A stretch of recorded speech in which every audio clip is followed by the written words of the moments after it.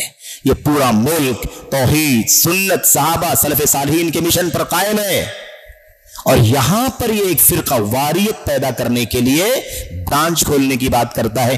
انہ صاحب فتنہ، فتنہ پرور آدمی ہے، باہر نکالو۔ تو اس لیے یاد رکھیں، دونوں الگ الگ راستے ہیں، نہ اخوان سے دھوکہ کھائیں اور نہ مسلمون سے۔ بعض لوگ کہتے ہیں کہ زکوٰۃ صرف زندگی میں ایک مرتبہ فرض ہے، برائے مہربانی زکوٰۃ سے متعلق حدیثیں فراہم کریں۔ ابھی تو میرے عزیزوں لمبا کام ہے یہ، زکوٰۃ کی کوئی بھی کتاب اٹھائیں گے تو آپ کو ساری باتیں مل جائیں گی۔ شیخ صاحب ہیں، امام صاحب موجود ہیں، برادرم شیخ عبدالعزیز صاحب، ان سے بھی آپ رابطہ کریں۔ یہ بات سراسر باطل ہے، جھوٹ ہے، غلط ہے۔ زکوٰۃ ہر سال فرض ہے۔ قرآن اللہ کے نبی کی حدیثوں میں اذا حال علیہ الحول، اذا حال علیہ الحول، ایک سال گزر جائے، ایک سال گزر جائے، ایک سال گزر جائے۔ سالانہ زکوٰۃ کا حکم ہے، زندگی بھر میں ایک بار زکوٰۃ دینے کا فکرہ قرآن، سنت، سلف، صحابہ کرام کے موقف کے سراسر خلاف ہے۔ یہ سراسر عقل پرستی اور ہوا پرستی ہے۔ بس آخری چیز میں ختم کر رہا ہوں میں، سوال نمبر 1، موجودہ دور میں گمراہ فرقوں کا تنظیم میں خلافت کے نام سے نوجوانوں کو گمراہ کر رہے ہیں، اس سے کیسے بچا جائے گا؟ اس سے بچا جائے گا، یہ وہی لوگ ہیں، اخوانیت، مودودیت جو آپ سے بات سے پہلے چل رہی تھی، یہ وہی لوگ ہیں، تنظیم کے نام پر، کبھی خلافت کے نام پر، کبھی حکومت کے نام پر، کبھی اقامت دین کے نام پر، وغیرہ وغیرہ ناموں سے آپ کے سامنے آئیں گے۔ آپ ایک بات جان لیجئے، اس سے آپ کو بچانے کے لیے ایک راستہ ہے، وہ راستہ ہے علم سے جڑنا، اور علم سے مراد ہے قرآن، سنت، سلف امت کے مشن کے علماء سے گہرائی سے وابستہ ہونا، جو آپ کو خالص قرآن، سنت، صحابہ کا مشن بتلائیں۔ کوئی فرقہ، کوئی فکر، کوئی نظریہ، کوئی ہے نا جو بھی باطل چل رہا ہو، اس سے آپ کو آگاہ کریں۔ یہ بچنے کا سب سے بڑا ذریعہ ہے۔ اللہ کے نبی علیہ الصلوۃ والسلام نے اسی لیے یہ بات فرمائی تھی کہ امت میں جب فرقہ بندی پیدا ہوگی تو اس وقت علماء سے رجوع کرنا ہوگا، علماء سے رجوع کرنا ہوگا۔ علماء آپ کو، ہم کو بچائیں گے فتنوں میں پڑنے سے۔ اللہ تعالیٰ نے انہیں انبیاء کا وارث بنایا ہے، جو مشن انبیاء کا تھا۔ اب نبی دنیا میں تو نہیں آئیں گے، لیکن علماء آپ کو ہم کو نبوت کے مشن کی رہنمائی کریں گے۔ تو بچنے کا راستہ یہ ہے۔ مسلمان حکمرانوں کی غلطیوں پر نوجوانوں کو خروج پر ابھارا جاتا ہے، اس کا کیا حل ہے؟ یہی خارجی لوگ ہیں، رافضی لوگ ہیں، یا جو المسلمون کے لوگ ہیں، یا ایسی جماعت اسلامی کے فکر کے لوگ ہیں، یہی لوگ یہ کام کرتے ہیں۔ ان سے دوری اختیار کریں، سلفی منہج کے علماء سے اپنے آپ کو جوڑیں۔ سلفیت اخوانیت سے گرا ہوا ہے، ان کے چالوں اور سازشوں سے کیسے بچا جائے گا؟ یہ سوالات بہت اہم ہیں، کسی اور موقع کے لیے رکھیں تاکہ اس پر تفصیلی گفتگو کی جائے، ہے نا، اور اس کے سارے پہلوؤں کو اجالا کیا جائے۔ اس میں کوئی شک نہیں ہے کہ سلفیت اخوانیت سے گرا ہوا ہے۔ یہ افسوسناک بات ہے کہ واقعی اس وقت سلفیت کو اخوانیت کی چادر میں لپیٹنے کی کوشش کی جا رہی ہے، اور اس کا ایک اصطلاحی لفظ ہے، وہ لفظ ہے سروریت۔ کیا ہے وہ؟ سروریت۔ سروریت بھی خارجیت ہے، سروریت بھی اخوانیت ہے، سروریت بھی مودودیت ہے، سروریت بھی قطبیت ہے، لیکن اس کو کیا ہے اس کا فرق تھوڑا سا یہ ہے کہ یہ لوگ سلفی اور اخوانی دونوں میں تال میل بنا کر کے آگے لے جانے کی کوشش کرتے ہیں، انہیں کو سروری کہا جاتا ہے۔ تو اسی لیے جو آپ نے لکھا ہے، جس نے بھی لکھا سلفیت اخوانیت سے گھرا ہوا ہے، صحیح بات ہے، اس طرح کی فضا، یہ سروری لوگ ہیں۔ ان کے سازشوں سے بچنے کے لیے سلفیت کا مشن سلفی علماء سے سیکھیں اور جڑیں۔ منہج کی اہمیت اور اسے غفلت کرنے کا انجام یہی ہے، نولہ ما تولا۔ انجام کیا ہے؟ نولہ ما، دو انجام ہے، دنیا کا انجام اور آخرت کا انجام۔ دنیا کا انجام کیا ہے؟ نولہ ما تولا۔ کیا فرمایا اللہ تعالیٰ نے؟ وَيَتَّبِعْ غَيْرَ سَبِيلِ الْمُؤْمِنِينَ۔ مسلمانوں کے، مومنوں کے راستے کو چھوڑ کر دوسرے راستے کی پیروی، صحابہ کرام کے راستے کو چھوڑ کر فلاں فلاں فلاں فلاں فلاں راستے پر چلنا، اس کا انجام کیا ہوگا؟ نولہ ما تولا۔ جدھر مڑے گا ادھر ہی موڑ دیں گے۔ اس ادھر فرقے کی طرف مڑا، اللہ ادھر موڑ دے گا، ادھر مڑا ادھر موڑ دے گا، ادھر مڑا ادھر موڑ دے گا، وَنُصْلِهِ جہنم، اور آخرت میں جہنم۔ تو دنیا میں جہاں بھٹکنا چاہے گا اللہ چھوڑ دے گا، رافضی ہونا چاہتا ہو جائے، خارجی ہونا چاہتا ہو جائے، صوفی ہونا چاہتا ہو جائے، اور عقل پرست ہونا چاہتا ہو جائے، اللہ موڑ دے گا، اور آخرت میں خطرناک انجام ہے۔ آخری بات، جدید زمانے میں اور آج کے دور میں برادر کا علم سیکھنا، بدر سے علم سیکھنا اور فتویٰ دینا اور سلف کا طریقہ علم حاصل کرنا، یہ اس وقت کے فتنوں میں سے ایک فتنہ ہے۔ علم اہل علم سے حاصل کرو۔ ایک کام قاعدہ ہے بھائی، وائرنگ کا کام ایکسپرٹ وائر مین سے کراتے ہو، فرنیچر کا کام ایکسپرٹ کارپینٹر سے کراتے ہو، ہے کہ نہیں، اور بلڈنگ کا کام اچھے ایکسپرٹ آرکیٹیکٹ کو دیتے ہو، ایسے ہی، اور بہت مطلب یہ مثال سمجھانے کے لیے ہے، ورنہ دین اور عقیدے کے معاملے میں دنیا کی مثال دینا بھی دین کی تنخیص ہے، لیکن سمجھانے کے لیے بات کہی جا رہی ہے۔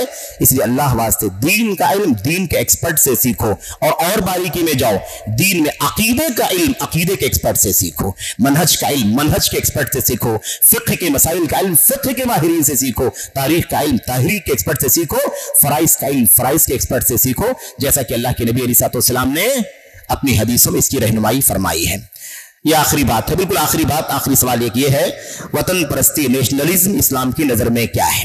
اسلام کی نظر میں نیشنلزم یہ ہے کہ اللہ تبارک و تعالیٰ کے دین پر مسلمان قائم رہے، دنیا میں کسی بھی نیشن کا، کسی بھی نیشنل، کہیں کا بھی نیشنل ہو، ہے نا، قومی آدمی ہو، چاہے قوم ہند ہو، قوم پاکستان ہو، قوم عرب ہو، قوم عجم ہو، قوم یورپ، کوئی بھی دنیا میں کہیں بھی رہتا ہو، کسی بھی ملک میں، وطن میں، دین سب سے پہلے ہے، دین سب سے پہلے۔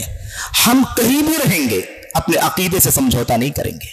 یہ دھرتی اللہ کی ہے، یہ آسمان اللہ کا ہے، یہ اللہ نے دنیا اس لیے بنائی تاکہ اللہ کی دھرتی پر، اللہ کے آسمان تلے توحید کا پرچم لہرائے۔ آخری دین قرآن کریم کا دین ہے، نبی کی سنت کا دین ہے، یہ اس دنیا کے اندر آباد ہو، اسی دین پر ہمیں قائم رہنا ہے۔ اس کا سب سے پہلے خیال کرنا ضروری ہے، اس کو آپ ڈیمیج نہ ہونے دیں، اور پھر کسی ملک اور کسی قانون کو آپ فالو کریں، کوئی حرج کی بات نہیں۔ جب تک کہ آپ کا دین نہ جائے، آپ کا عقیدہ نہ جائے، تب تک آپ فالو کریں۔ اب مثال کے طور پر آج عقیدے کا مسئلہ ہی چل رہا ہے، ہم اپنے اس ملک میں، وطن میں، جو ہمارا وطن ہے، پیارا وطن ہے، عزیز وطن ہے، ہم سے ایک بہت گہرا ربط ضبط اور محبت ہے اس وطن سے، ہے کہ نہیں؟ لیکن آج حالت کچھ ایسی بنائی جا رہی ہے کہ مسلمانوں کے عقیدے کو، ان کے ایمان کو، ان کی توحید کو کیا کر دیا جائے؟ برباد کر دیا جائے۔ مسلمانوں کو سمجھنے کی ضرورت ہے، وطن سے محبت، اس کے آئین قانون کو فالو کرنا اپنی جگہ پر، اس سے بغاوت نہ کریں، دشمنی نہ کریں، عناد نہ کریں، لیکن اللہ کی توحید کو، نبی کی سنت کو، دین کو کبھی ضائع